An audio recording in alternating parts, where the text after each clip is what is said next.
Alors, je suis Audrey Cordon-Ragot, j'ai 31 ans, je suis originaire de Bretagne, et plus précisément du centre Bretagne.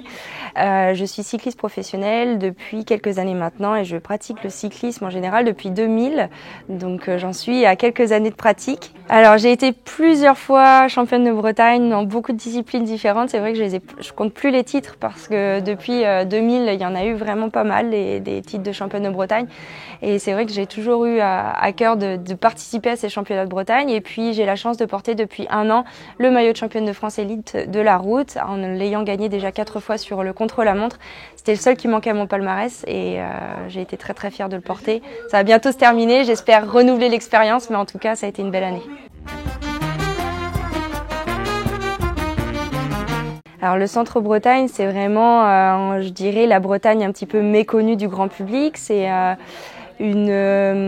endroit qui est vraiment un peu mystérieux, je dirais, où on aime beaucoup le vélo, où on aime beaucoup la nature aussi. On a de très beaux endroits pour rouler, pour pratiquer le vélo.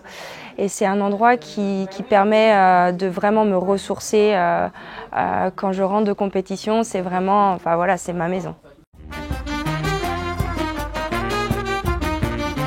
Je suis née dans une région où le cyclisme est roi, où finalement j'ai très peu souffert de la différence homme-femme dans le cyclisme. J'ai vraiment tout de suite pu avoir des compétitions à haut niveau avec les femmes. On a beaucoup de compétitions aujourd'hui internationales en Bretagne. On a vraiment la chance de pouvoir, moi j'ai la chance de pouvoir y courir tous les ans sur une grande compétition.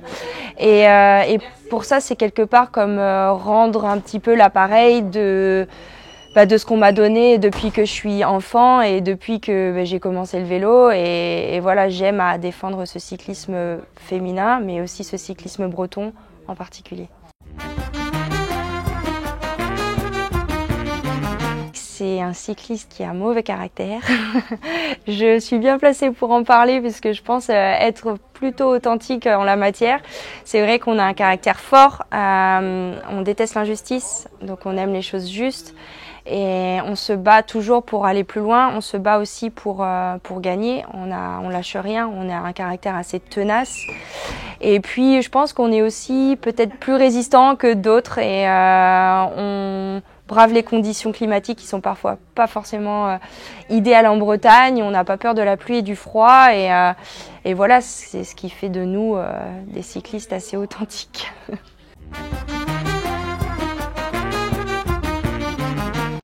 Alors c'est vrai que le drapeau Gwenadu, on le voit vraiment flotter sur toutes les compétitions, pas qu'en Bretagne, mais vraiment dans le monde entier.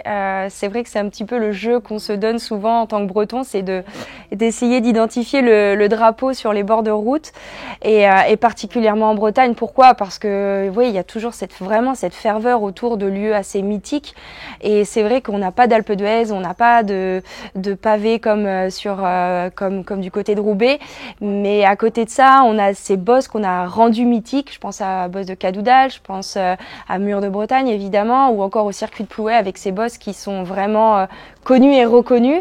Et en fait, ces bosses, elles sont rendues tout simplement mythiques par le fait qu'il y ait tout cet engouement, ce public qui soit là pour encourager les coureurs. Et comment l'expliquer ? Je pense que c'est inexplicable. C'est juste que le Breton aime cette ferveur, aime la fête aussi et aime le sport. Cet engouement pour le cyclisme, on le retrouve énormément en Belgique. Et en fait, quand on regarde la taille de la Belgique, on se rend compte que ça fait à peu près la taille de la Bretagne. On a, je pense, un petit peu le même, le même caractère. Et ce caractère-là, on le retrouve sur le bord de la route avec les gens qui poussent les coureurs et qui vous transcendent en fait, qui vous permettent de vous transcender en tant que cycliste.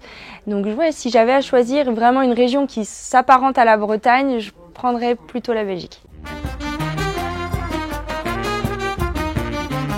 Quelque part, c'est juste penser à cette ferveur, justement, penser parfois même à cette musique bretonne, à ce biniou qui retentit, à l'odeur des galettes saucisses, à cette ferveur des gens avec leur drapeau, avec les gens qui crient mon nom. C'est vraiment quelque chose qui me booste. Et c'est vrai que j'arrive toujours tout arrive à me ramener finalement à la Bretagne et on arrive toujours finalement peu importe où on est, à comparer à la Bretagne parce que on aime sa Bretagne. Alors moi, je me vois comme quelque part une messagère en fait de la culture bretonne parce que j'ai la chance de beaucoup voyager. Et c'est vrai et de rencontrer beaucoup de gens de cultures différentes, de pays différents. Et c'est vrai que j'arrive toujours à emmener un petit peu de ma Bretagne. J'arrive toujours à leur faire découvrir finalement la Bretagne, que ce soit en ramenant des galettes avec moi par exemple. C'est un exemple tout bête, mais ça m'arrive très très souvent au sein de mon équipe par exemple. Donc c'est vrai que cette culture bretonne, j'essaye de la transmettre à l'étranger et aussi aux autres Françaises que je peux rencontrer au sein des équipes de France par exemple. Donc je me vois plutôt comme une messagère de cette culture bretonne. Après, le vélo fait partie de la culture bretonne, donc c'est vrai que c'est aussi quelque part perpétrer cette culture, mais je me vois plus comme une messagère dans un sens à faire découvrir cette culture à l'étranger et aux autres régions françaises.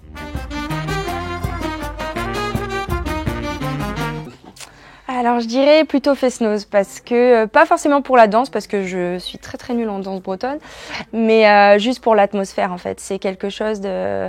Enfin moi personnellement quand je regarde à la télévision le Festival de Lorient, je suis transcendée, j'ai les larmes aux yeux, j'ai les frissons. Cette musique bretonne c'est quelque chose qui... Quand on est né avec, c'est difficile à expliquer en fait ce qu'on ressent quand on l'entend. Je pense qu'on pense aussi un petit peu à nos ancêtres, à tout ce qui s'est passé en Bretagne, à comment ils ont pu finalement résister à toutes ces invasions et qu'ils ont défendu cette culture bretonne jusqu'au bout et qu'ils la défendent encore aujourd'hui. C'est pour ça qu'on est là. Pour moi, quand on est né à Pontivy, mais qu'on habite Loudéac, on est quand même né dans le berceau du gallo. Moi, je me sens plus côté gallo que côté breton. Je parle pas du tout breton, on m'a pas enseigné le breton à l'école. Mon mari, qui est lui né du côté de Corlay, est beaucoup plus bretonnant que moi. Donc je pense que oui, on est vraiment à la frontière entre le pays breton et le pays gallo. Maintenant, on est tous bretons dans l'âme. J'espère qu'il y aura au moins voire meilleure Audrey Cordon-Rago dans le futur. C'est vrai que c'est ce que j'espère vraiment pour ce cyclisme féminin breton. On a beaucoup de cyclistes bretonnes aujourd'hui qui performent déjà très très bien. On a aussi une équipe professionnelle qui s'est montée avec l'équipe Arkea Samsic. Donc c'est vrai qu'on est vraiment dans cette perpétuelle recherche de la nouvelle championne et c'est très très bien et j'espère participer moi de mon côté à cet essor de nouvelles championnes dans le futur. Et puis je pense évidemment au Tour de France féminin qui va commencer l'année prochaine et qui va évidemment aider à ce développement, qui va permettre à des toutes petites filles de s'identifier finalement maintenant à des cyclistes féminines et à rentrer dans le système d'école de vélo et à monter les échelons un par un pour enfin devenir peut-être la prochaine vainqueur du Tour de France féminin.